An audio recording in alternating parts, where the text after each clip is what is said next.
Salam sejahtera semuanya. Jumpa lagi di channel Cerita Beda Alam.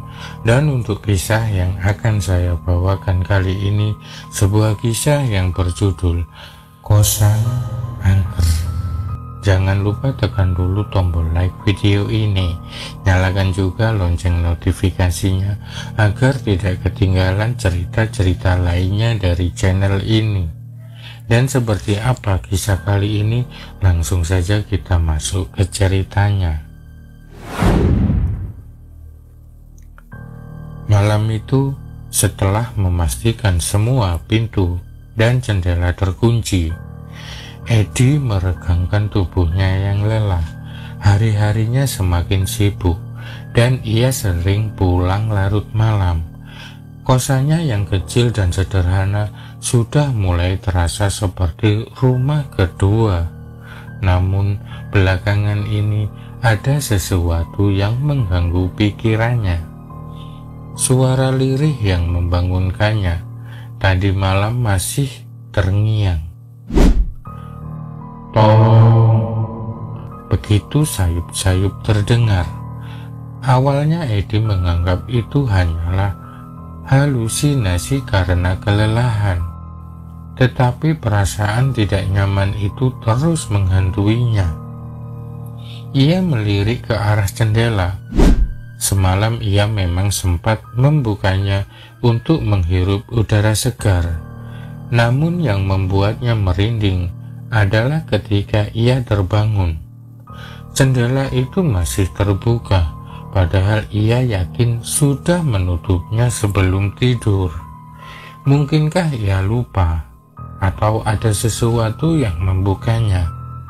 Hari demi hari berlalu, rutinitasnya tetap sama, pulang larut, mengunci pintu dan jendela, lalu tidur.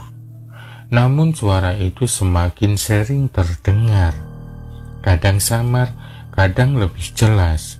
Rasa penasaran mulai menguasainya. Siapa yang meminta tolong di jam-jam seperti itu? Suatu malam ketika suara itu kembali terdengar, Edi memberanikan diri mencari sumbernya. Dengan hati-hati, ia mengintip melalui jendela. Awalnya tidak ada apa-apa di luar sana. Kosan ini memang dikelilingi pohon bambu dan pisang, dengan sungai kecil di belakangnya. Tidak ada yang aneh. Namun, tiba-tiba ia melihat sesuatu bayangan samar berdiri di antara pohon pisang di belakang kosan. Edi terdiam, bulu kuduknya meremang. Ia mengedipkan mata, berharap itu hanya imajinasinya. Namun, bayangan itu tetap di sana, tidak bergerak, seolah sedang menatapnya. Dengan cepat, Edi menutup jendela dan mengunci rapat-rapat. Jantungnya berdegup kencang. Ia mencoba mengalihkan pikirannya dengan memainkan ponsel, tetapi suara lirih itu kembali muncul. Tolong! Kali ini lebih dekat, seolah berasal dari depan pintu kamar. Dengan ragu Edi membuka pintu sedikit.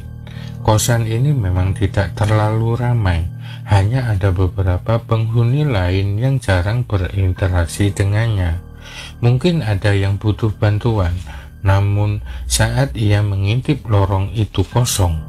Tidak ada siapapun di luar, tapi ada sesuatu yang aneh. Udara terasa lebih dingin dari biasanya dan ada bau anyir samar-samar.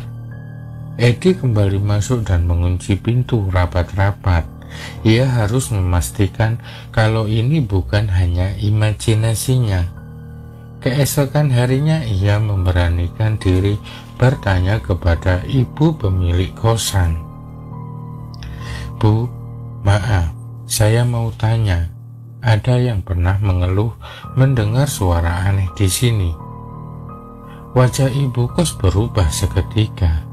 Ia terdiam, lalu menarik napas panjang sebelum menjawab. Mas Edi, ada yang harus saya ceritakan. Ternyata Beberapa tahun lalu, seorang penghuni kos ini pernah menghilang secara misterius. Ia tinggal di kamar yang sekarang ditempati Edi. Menurut cerita warga sekitar, ia terakhir terlihat di belakang kosan, dekat sungai kecil itu. Polisi mencari tetapi tidak pernah menemukan jasadnya. Ada yang bilang ia jatuh ke sungai dan hanyut. Ada pula yang percaya ia masih berkeliaran meminta tolong. Malam itu, Edi memutuskan untuk tidak tidur. Ia duduk di kasur, memperhatikan jendela dan pintu, berjaga-jaga kalau suara itu muncul lagi. Dan benar saja, kata tolong kali ini lebih jelas dan lebih dekat. Dengan napas tertahan, ia melangkah menuju jendela. Perlahan membukanya, tidak ada siapapun di sana. Namun, ketika ia menatap ke bawah, ke arah tanah di bawah pohon pisang, tubuhnya membeku. Sebuah tangan pucat mencuat dari tanah, mencakar-cakar udara seolah meminta pertolongan. Edi terjatuh ke lantai, jantungnya hampir berhenti. Ketika ia menatap kembali ke jendela, tangan itu menghilang seolah tidak pernah ada. Sejak malam itu Edi tidak pernah lagi membuka jendela setelah maghrib. Ia tahu ada sesuatu di luar sana yang masih terperangkap, mencari seseorang yang mau mendengarnya, dan ia tidak ingin menjadi orang yang menemukannya.